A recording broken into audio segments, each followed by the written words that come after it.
Hello, this is Bud, and welcome to the third installment of the Pickleball Crew's weekly podcast. In this podcast, Ken will review area tournaments, Vicki will give us a rundown of local pickleball news, and Jeff is going to introduce to us a very special guest that you definitely do not want to miss. Welcome to another edition of the Pickleball Crew. Ken's going to start us off today and give us a rundown on local tournaments. Man, we have a lot to talk about today. I've been in contact with a couple of new events. This is so exciting. So June 25th, it's a Sunday, is a brand new tournament. It's called the Gulf Coast Paddle Battle. And I was talking to Michaela. She's been working for a couple of months to put this on. You can go to gulfcoastpb.com, gulfcoastpb.com, or gulfcoastpickle@gmail.com. But you can register through that website. It's $30 a person. So she's only allowing, as of now, they're only allowing 40 teams in the morning for men's and women's doubles, and that starts around 8 a.m. And then around 2 o'clock in the afternoon, 2:30, we'll have 40 teams in mixed. This is exciting. It's another tournament at Pelican Park, and they just started posting it on social media just today. So we're really excited about that. Also, in Daphne, Alabama, there's a Daphne doubles tournament that is, and the other tournament, is June 25th, Sunday, June 25th. I want to make sure I mentioned the date. Getting back to Daphne, it's July 29th. It's a Saturday. It's Daphne's double tournament. It's at W.O. Lot Park. You can register at www.daphnerecreation.com. That's DAPHNE recreation.com. $30 a person. I don't know a lot of details about it. It is doubles. Registration will close on July 24th. Big Easy Tournament, August 4th through 6th at the New Orleans Hilton. That's always a popular tournament. They're over halfway filled for registration. Go to bigeasypickleball.info and you can register at $60 a person. They always have a great t-shirt.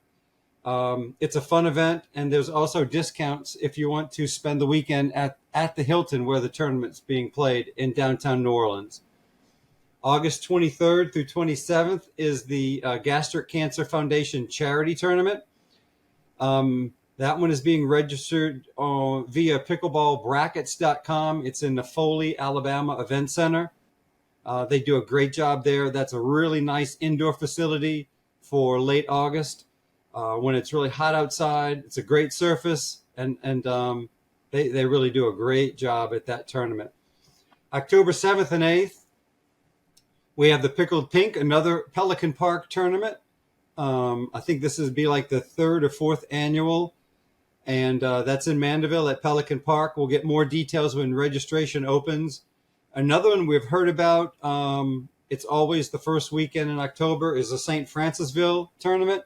We don't have details yet on that, but as soon as we do, we'll pass them along.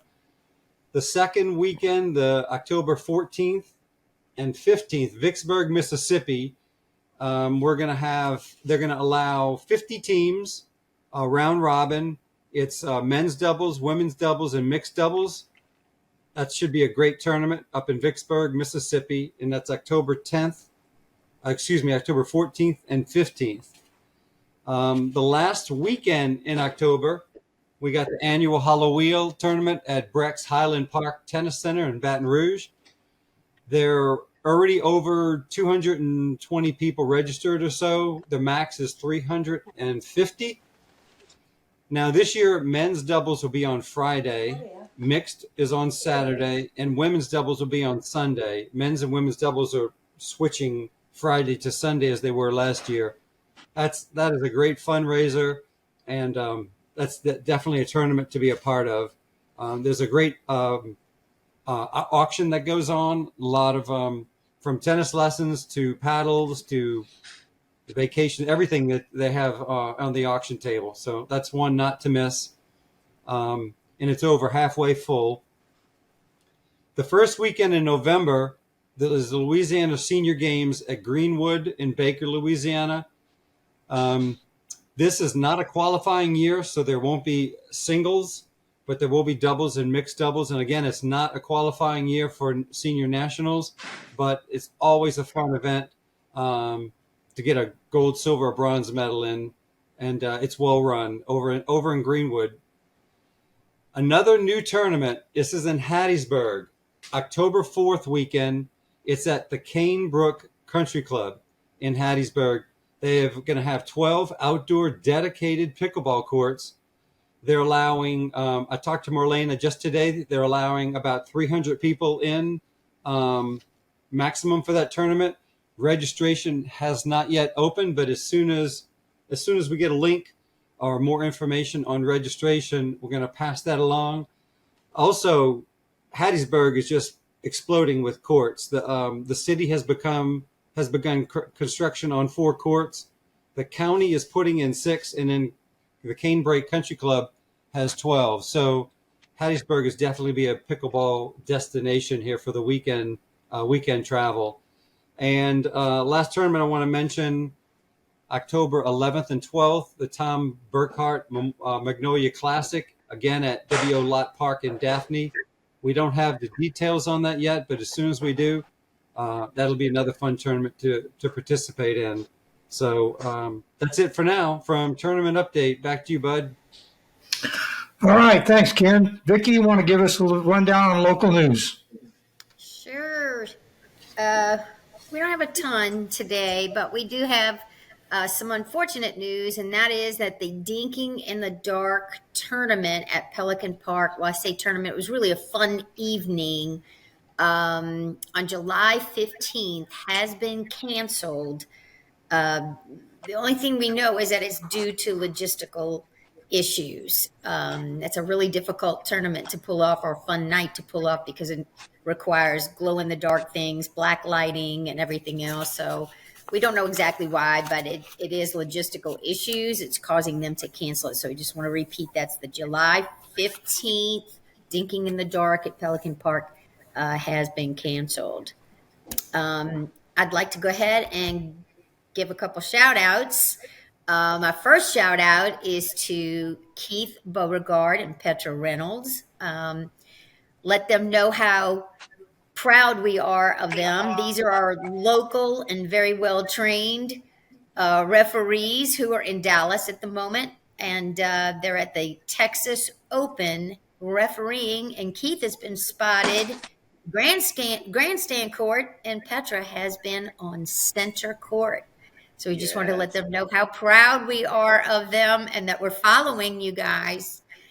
I saw Petra yesterday on center court. I was screaming at the TV, I know her. Nobody cared though. Oh, shucks. Second shout out is, we've heard a lot of good things coming in from the Cajun Fried Pickleball Classic at the Cajun Dome this past weekend in Lafayette. So we want to shout out to all our area players, especially all of our Pelican Park players who did so well. We had a few, I think 2 maybe even, that was their first tournament, and they did really, really well. So we want to congratulate all of them, and congratulate Andrea, also known as Bra, her and her team at Magnolia Classic. We heard it was a lot of fun and some great competition. So we want to congratulate you all. Vicki, That's it. Back to you, bud. I think also there was some, there was a lot of folks that did well from the Greenwood community that just won more game, and also some from pickleball and the AP Ascension Parish folks. I heard that too. Yeah, so, I heard both did really well. That's great. Great to hear. Pelican Park too. We had some good representation from Pelican Park. Yep. And I think also from, North Cypress and Hammond. They had a bunch of folks did quite well also. Good. Okay, thanks, Vicki. I guess we got a new topic here today, and Jeff is going to talk to us a little bit about burrs under his saddle. Yeah, we had a little fun with this last week. It kind of come up, so we kind of got to talking about it and just figured maybe once a week we would have a little segment on a burr in our saddle. And I have a burr in my saddle this week that's really been aggravating me that I want to get off my chest. Jeff, tell us about it. It really, it just puts the burr in my saddle when somebody does not call out the score. That's very important. Not only is it good etiquette to let everybody know that the point is fixing to start, but it's also pickleball with the 2 scores and then what server it is. Sometimes it's difficult to keep up with, especially if you have a long point or an exciting point. So, folks, get that burr out of my saddle and call the score out. Don't y'all think? Absolutely. At our age, I forget it all the time. So if somebody doesn't remind me, I'm in trouble. Yeah. Yeah, we need everybody calling that score out. And if you don't, and I'm playing with you, I'm sure I'll get over it. But that was my burr in the saddle for this week. All right, y'all. So we're going to introduce a very special guest. This guy's lucky enough to be the very first guest that we've ever had on the Pickleball Crew. And we're real excited today to announce Chase Rigdon's coming on with us. He is the Pickleball Pro and Tennis Pro at the YMCA in Zachary. Chase, we're glad to have you on with us today. Thank y'all for having me. Chase, welcome. Welcome, Chase. Good to be on here. Good to be the first guest. So Chase, why don't you start off today by telling us a little bit about your pickleball journey, where it started. Just take us along with you, kind of where it started, where it went, and where you're at today. So pickleball's taken me a lot of places since I've started playing.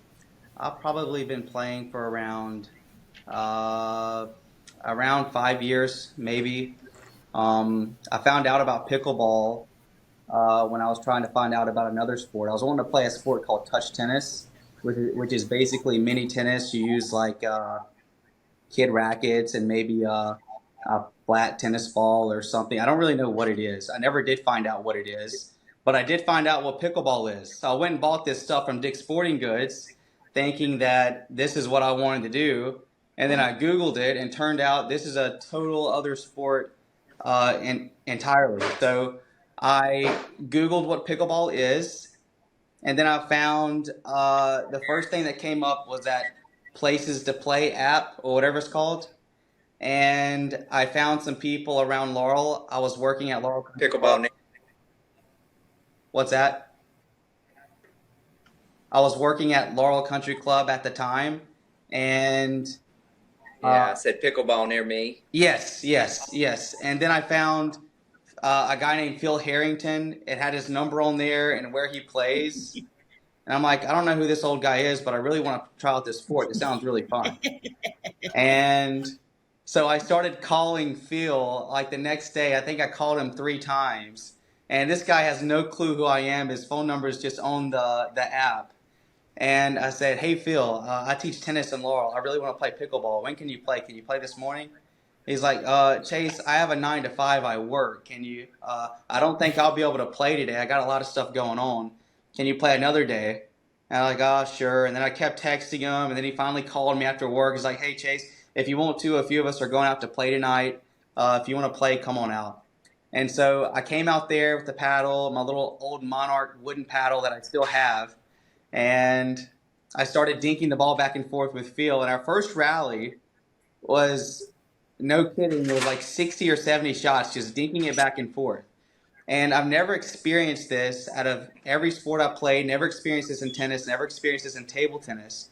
But I was instantly gravitated towards it because I can rally this good, being my first day of ever playing pickleball. And granted, I played tennis, I played table tennis, I played badminton, and those 3 are some of my favorite sports. And then to have a sport that combines all 3, it was fascinating to me. And so ever since that day, the first day playing with Phil Harrington, I have been hooked ever since. That's great. I had no idea that Phil was That's who interesting. started you out. Yeah, that's great. Phil's the guy. Phil's the guy. He's Yeah. so funny. And he just came to my little crawfish tournament this past weekend. So Phil, get to see Phil. We went out to eat dinner. We got to play some rec games. It was super fun. That's great. So Chase, then so how did you find the Baton Rouge area? How did you get to us down here from Laurel?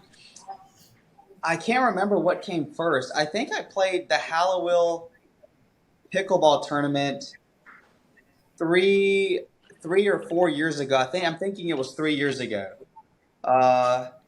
And I never really played with some high level competition before. We used to play on some tennis nets. Literally, we played on tennis nets, on tennis courts with the lines across the tennis net.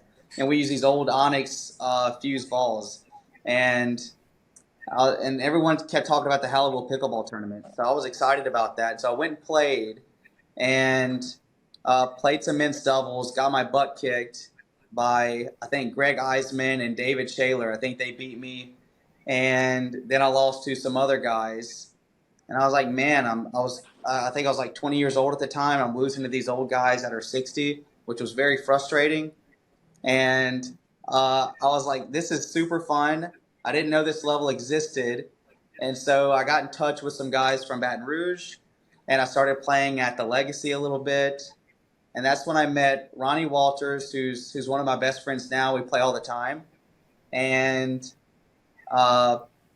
he said, hey, Chase, there's a job offer in Zachary at the Americana YMCA to be the tennis director and pickleball director if you want to come, see if you can get it. And so I did. I came, and so I've been here for 3 years coaching tennis and pickleball full time, and it's been a blast. Yeah, Chase, you've really built a built a habitat out of there. Really, the pickleball side of it, there was nothing there really, and you really brought it to the forefront. How many players do you have in that one, like, chat group or app or something that you have up there? In our little GroupMe group, we have around 125 players or 130 players.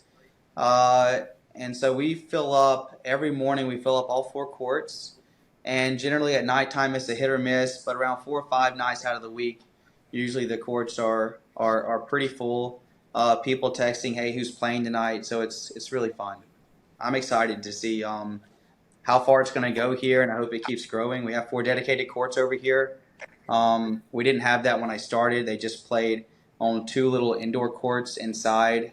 It's an enclosed area, so it's not a lot of space. And then we played on 3 just taped off courts on our 6th tennis court, which we got rid of one of our tennis courts. Now in our first court here, we basically deleted a tennis court and replaced it with 4 pickleball courts. So now when I'm teaching all of my tennis lessons and my clinics, the families that come out, I'll leave paddles out and balls, and they'll start playing pickleball for the first time. And so it's really cool seeing it grow in that way. Is there any plans, Chase, to add more permanent courts at that complex? Probably not. And the reason is this land was donated to the YMCA, the Americana development. It was donated to the YMCA around 10 years ago. And now there's houses everywhere, and they're supposed to be building, I don't know how many more houses. And there's just not much more additional room to create pickleball courts. Obviously, I'm still fighting for that. I'm trying to get it. That would be amazing. But the only way we'd get more pickleball courts is if I got rid of another tennis court and replaced it with 4 more, which with the way pickleball's going, who knows what's going to happen. So I don't know. Yeah. Vicki, is there anything that you'd like to ask Chase that you're wondering about? Absolutely. I know there's a bunch of us that are curious. And correct me if the dates are not correct or anything, but I understand that between like 2021, 2022, that you had spent some time playing in open pro tournaments. And so we were curious on your experiences and your challenges with doing that. And I thought about it today and I said, I wonder if in those experiences or even the options that you had back then, was the MLP even an option for you back then? Or does that change things now and looking at those experiences? Well, shortly after I stopped playing pro pickleball, which by the way, that was a lot of money to get my butt kicked. But shortly after playing shortly after playing pro pickleball is basically when they came out with the MLP. So that was definitely not an option then. Will I play pro pickleball in the future? I don't really know.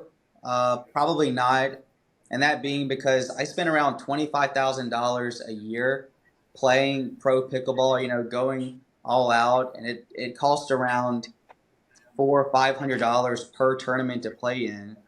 And if you're doing 2 tournaments a month, that's $1,000. 24 tournaments a year. That's what is that? $12,000. That's not counting your flights, your Ubers, your rental cars, your hotels, your food, and I got to go shopping when I'm there and get some crazy stuff. So it's not counting all of that.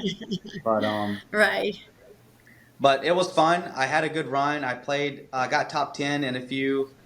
I was just gonna. That's what I was gonna ask you about. I mean, you worked your way up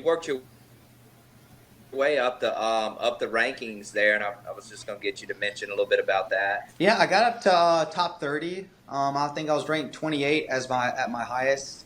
I got top 10 in the Atlanta Open, which was had around 45 players in playing the pro pickleball singles event there, and I got top 10 in the tournament in APP tournament in Los Angeles, and I got 4 good wins under my belt. A couple of those guys I played though shouldn't have been playing pro, but some of the others were pretty solid, top 30, top 20 players. So I was happy about that. But other than that, it's just a grind. It really is. It's a lot of money.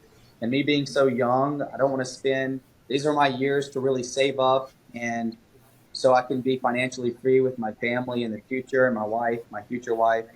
So I don't want to spend a lot of money just on an expensive hobby. I mean, obviously, if I ever got sponsors or something like that that could cover the cost, then maybe it's a possibility. But right now, it's just not in the cards. That's one thing I was going to ask, Chase. Did you have sponsors, and is the pro side of the sport getting to the point where sponsors are stepping up and helping people like you get to tournaments to play in?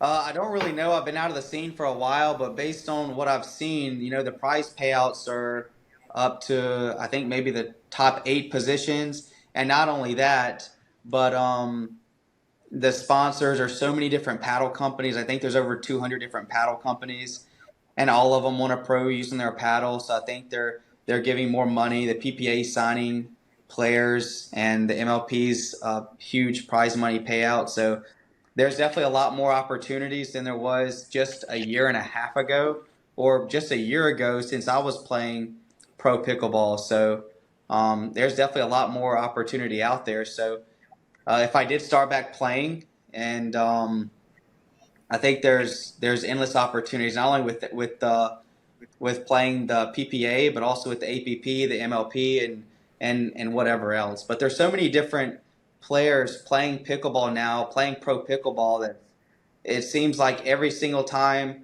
I tune in to watch pro pickleball, there's a new name beating some of the guys that have been at the top for the past few years. So even though there's still some of the same top names, a lot of them are starting to get beat out, and it's pretty cool to see some of the new guys that have played tennis or some other sport doing well. Yeah, it's growing quickly. And I have noticed that there are several paddle companies, and I know Selkirk is one of them, that they have what they call an emerging pro player program. They're actually working with emerging players to try to help get them to the pro level. So I think that you're right. The paddle companies are kicking in to try to help make that happen. That's interesting. I didn't know about that. Mm-hmm. So Chase, we've learned about your journey up until now, and look, you're such an asset for this area. You're always willing to jump in, rec play, and play with just everybody and help them out. I mean, you've really helped put Zachary on the map with the success of your youth tennis teams, your pickleball coaching clinics, and even you had the tournament last December. That was a big success. That was a lot of fun. You've got the pro tournaments, a couple of years of pro tournaments under your belt. You're young. I mean, you still got so much more to grow, but where does Chase see himself going from here? What's the next 5 years for Chase Rigdon? Oh, that's what Chase Rigdon's trying to figure out. I have no clue. I've been here for 3 years. I love it here. I love all the people I'm surrounded by. I'm excited about junior pickleball over here. We're having a junior pickleball camp coming up the end of summer. We already got 50 kids signed up for it.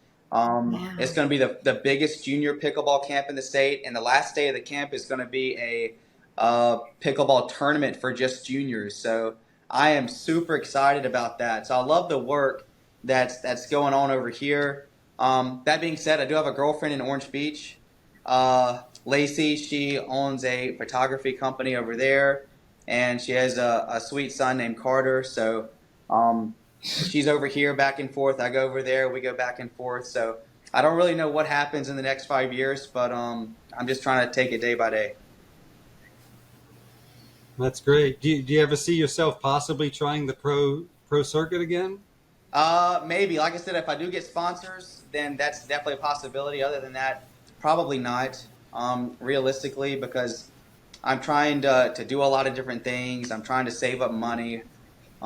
Sure. So, I mean, if money wasn't an issue, then yeah, I would say, yeah, let's go play pro pickleball tournaments. But I got a lot of stuff I'm trying to do. I'm trying to get into rental properties. I'm starting a little wedding rental company in Orange Beach. I'm trying to get going. So just on the side on the weekends whenever I go see my girlfriend. So who knows? Well, that's fabulous. That's exciting. And Chase, I know this because I know you well. I know you're a man of faith, and I know that you're just letting God open up doors and shut doors. So you never know. You never know what's in the cards, but if you just let God lead you, I know you're gonna end up. I think He's got you in Zachary right now for a reason. I really believe that. So it'll be exciting to see what the future holds. I hope you never leave here. Well, I'm certainly very thankful for I'm gonna be all the people I have met here. Like I said, I don't have set in stone plans of leaving here. I say just in case my boss watches this, which I'm gonna send it to her too.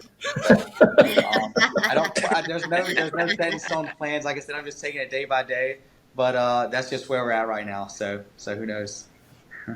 That's great. Well, whatever you choose to do, we know that you'll be successful and you'll have a lot of support in all of your friends throughout everywhere. I mean, I know you know how big the pickleball community is and just how lovely it's been for so many people, especially beginners. And we hear it all the time, just how welcoming pickleball is. Yes. And so that's a large crew that will support you no matter what. That's awesome. Y'all are so kind. Let's talk some pickleball, people. Yeah. Let's do it. Let's go. The topic Chase, was. besides being cat-like on that court, I mean, you can cover so much of the court.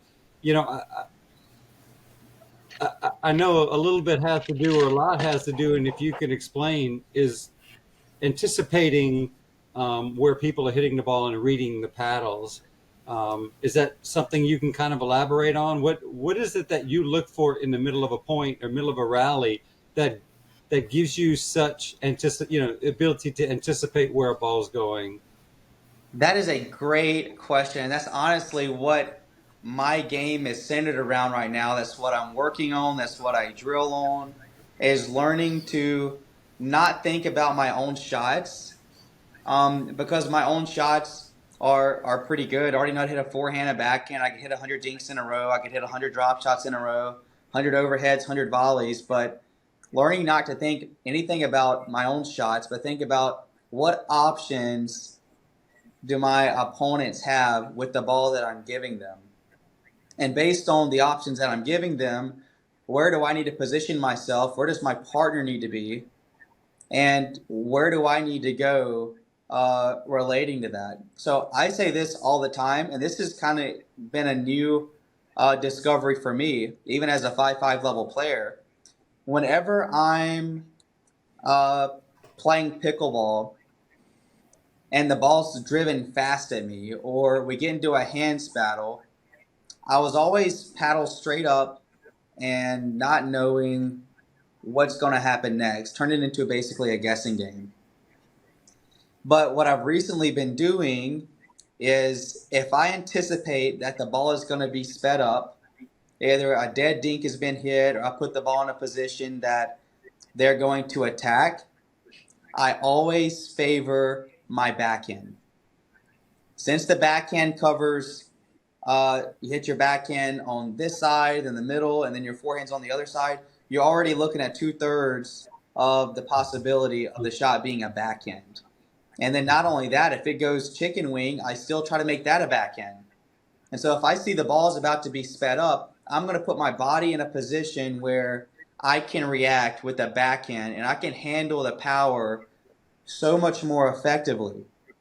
Now, that being said, handling power is one thing, but as soon as I see the ball, my reset, my block, whatever I hit, goes back in a trajectory that I can start attacking, I go the opposite side, and now I fade with my forehand shot. And so now I'm looking to attack. So if I'm playing defense or I'm reacting, then I'm hitting backhands. And if I see that it's changed to offense on my part, then I'm hitting forehands. So anytime the ball is in a bad, we're in a bad predicament, I don't say, oh crap, we're screwed. I put my body where I need to be, and if I leave a small part of the court open, if they happen to hit it, it's their point. But I cover the percentages, and I found that has really taken my anticipating game to another level, and it's also helping limit the possibilities that I have to hit a forehand, backhand. What do I do? If I think I'm going to get powered, it's going to be a backhand every time. If I think I can power, I'm going to hit my forehand most of the time. It's circumstantial. It's not a one-size-fits-all, but generally this has helped me out tremendously, Sure. especially when it comes to anticipating. So Chase, talk to us about reading the other person's paddle face. It depends obviously on where you're at in the court. If we're at the kitchen line or if we're in the reset area, it also depends on the type of shot you give them. I talk a lot with my students, and I work on this a lot with myself, and I'm still not amazing at it, but I'm working on it. When the ball goes cross court, my partner and I shift this way a little bit. And then if it goes the other side, we shift this way a little bit. It's just putting us in the best position possible in case we leave the ball open up just a little bit. The likelihood of them going down the line is very high. The likelihood of them going down the middle is very high.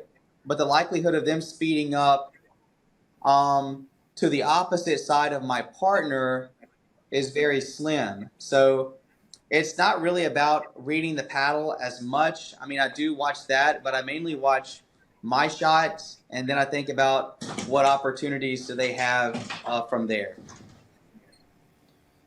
Covering the highest percentage of the court of where they can put it at. Absolutely. So Chase, are you talking about sliding over to the side of the opponent that is about to hit the shot? So if it's the opponent's in front of you, you're sliding over to cover your line, and your partner's sliding into the tee. Is that what you're talking about? Absolutely. So in tennis, we call it tracking the ball. In pickleball, it's the same thing. And I know a lot of YouTube videos, a lot of coaches pickleball coaches that say that's not what you do. That's a tennis move.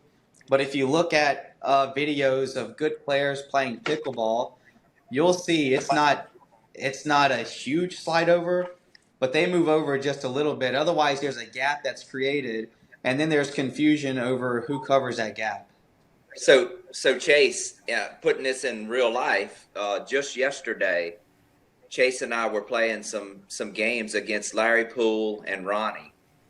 And so Chase and I stack with me on the left, him on the right, because he's left-handed, to keep his forehand in the middle. And the problem we were having, Ronnie was making plays on us. We would go when I would dink cross court with Ronnie, and then all of a sudden he would get a ball where Chase would have to go on his line, and I would need to step down in the middle. Well, he did it to us about 3 to 4 times. And every time I'm telling Chase, that's my ball. I know that's my ball, because there was no way at first leaning on Chase's forehand. And I'm thinking he can bail me out there, but he couldn't. He had to watch his line. So then finally, and we played several games, but finally later on in the day, I started seeing that ball coming and Chase, you made a good point a while ago. I could load up in the middle with my two-handed backhand, being a left-hander, load up with my backhand and get ready for it, because if he hits the ball hard to my left side, it's going out. Or if he dinks to that left side, I could bring my paddle back over and go over there and get the dink, because it's a soft shot. So it was interesting yesterday figuring that out, and that pattern was working. I mean, still, it worked better for Ronnie than it did for us, but I'm trying to see that to get to that spot.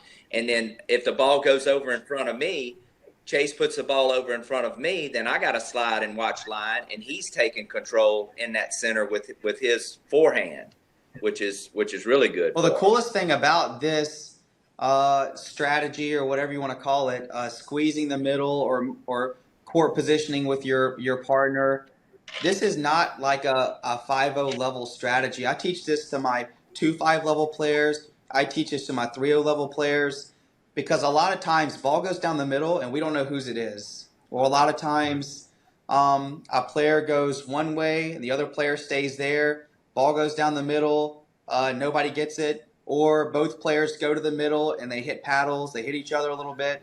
So I teach this to my 3-0, my 3-5 level players on up, because this is not a huge skill that's hard to learn. It's just a court positioning problem. And if they learn to move effectively, then your team chemistry is going to be better, and you're going to bring out the best in the person that you're playing with. Yeah, and you're trying to teach them, no matter where the ball goes, you're going to have to give something up at a certain percentage of the court. But in moving together, like we're talking about, you're covering the highest percentage areas, and if they're going to beat you, you want to try to make them beat you in that spot that's tough to get the ball Yes, to. I've had some cool stories with some of the players that I coach, and where a ball is slammed cross court for a winner with a roll volley, they attack it, it's a winner. And then a couple months later, they learn court positioning and learning to squeeze middle, other person slides over. And now not only is the ball coming back, not only are they putting a paddle on it, they're redirecting the ball and hitting a winner back on the shot that used to be a winner against them just a few months ago. So it's super cool if people can learn to incorporate this in their game. Definitely. They're counterattacking it. They're just not blocking it back. Which Jeff did yesterday, by the way. He hit probably the fastest two-hander counterattack I've ever seen in my life. And they watched the ball go right by him. And I was watching the backhand, and I was also watching Larry and Ronnie's face, and that was a sight to see. I love seeing that. Now the question is, That it was a my one forehand or a shining backhand, moment Jeff? yesterday. It was a two-handed backhand. Yeah, I had a that was my feeling. one shining moment from yesterday. I got a video. I wish there was some way we could The play rest that of video. the rest of the highlights went to Chase, Ronnie, and Larry. We're gonna look it up. No doubt. Chase, what would your current self tell your beginner self if you could go back, and it would be one piece of advice that would help accelerate your growth? What would you learn from your experiences now?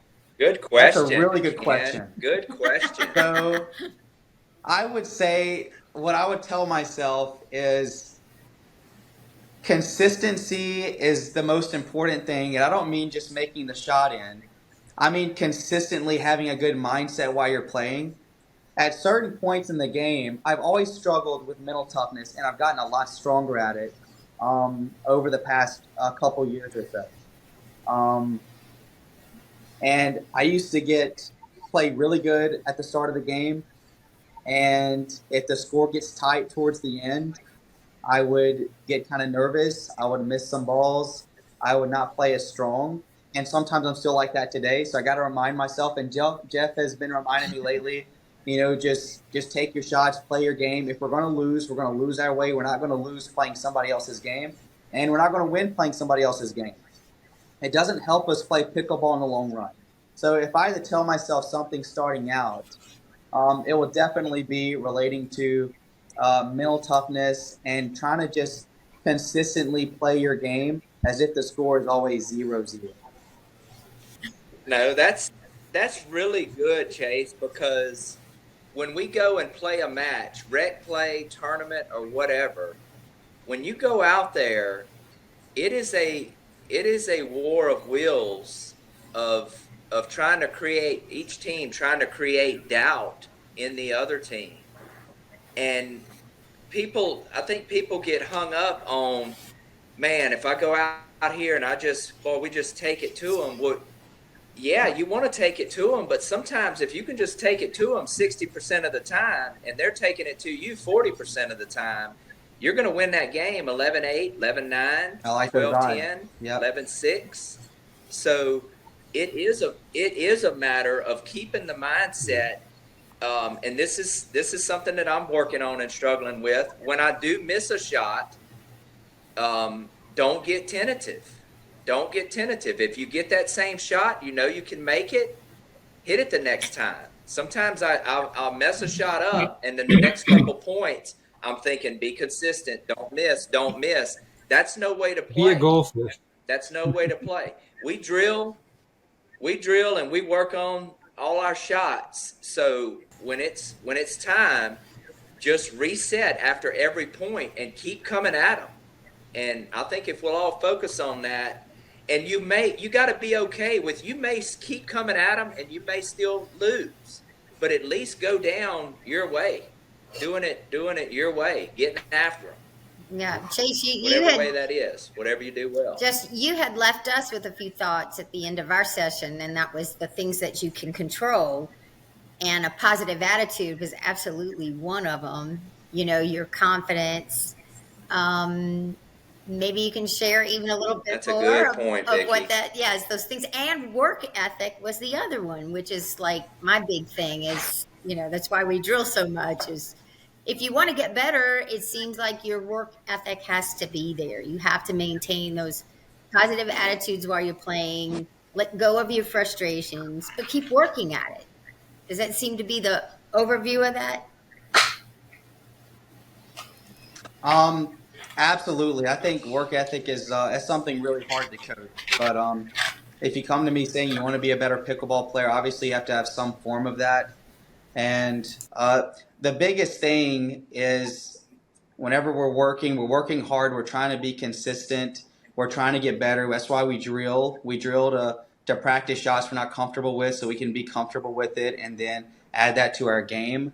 But the biggest thing isn't necessarily consistency in a sense, because whenever I teach my 2.5s, my 3.0 players, they're getting 20-shot dink rallies like I am. The only difference is they're just as consistent as I am. The only difference is my shots consistently barely go over the net and they're more aggressive, and the 2.5 dinks maybe go a foot over the net and they're less aggressive. So the mindset needs to be whenever we're practicing, when we're drilling, we're working hard at getting better. I don't just want to make the ball in the court. I actually want to miss, in a sense. I want to miss because I'm going for consistency, but consistently hitting higher quality shots.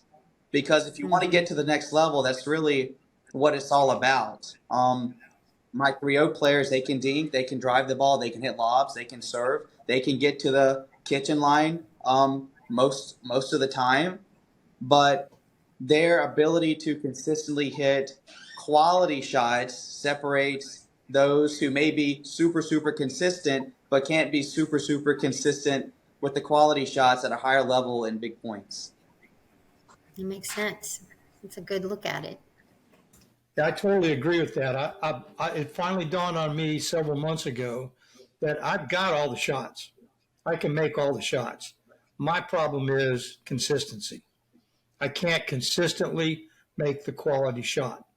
I may be able to dink, till the day goes on, but my dinks aren't always that good, and that's what hurts me. Absolutely. And Bud, I'm the same way. Whenever I'm practicing, whenever I'm dinking, and I used to not think like this. I used to think, okay, just dink and try to just get a long rally, which is what you need to do to start with. That's the first step. See if you can get a long rally.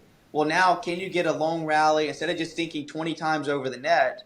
Well, can you dink 20 high-quality dinks over the net, or can you hit 20 drives in a row? The number's good, but can our quality increase instead of just getting the number?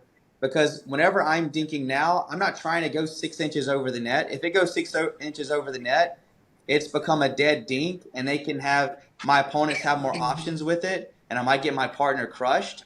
But if I can, my visualization is like this. Whenever I'm dinking, I'm at the net, I'm trying to move the ball around. In my mind, I'm trying to barely scrape the top of the net with the ball. Even though it doesn't happen, I mean, sometimes it does. Sometimes I miss a dink. But if my dink can consistently be like that, it's going to put me in a very good position to continue dictating the point, moving the ball around until it's time to until it's crunch time to end the point. I got one last question for you, Chase. I'm kind of I've got an interest in paddles, been demoing different paddles, and without getting into brands, I'm curious. Do you prefer graphite, carbon fiber? Are you a thick paddle, like a 16, 18 millimeter, or are you like a thinner paddle? And do you like elongated or more of a wide body? I'm just kind of curious at what have you found that's helped you in your experience? Are you asking me about my girlfriend or pickleball paddles?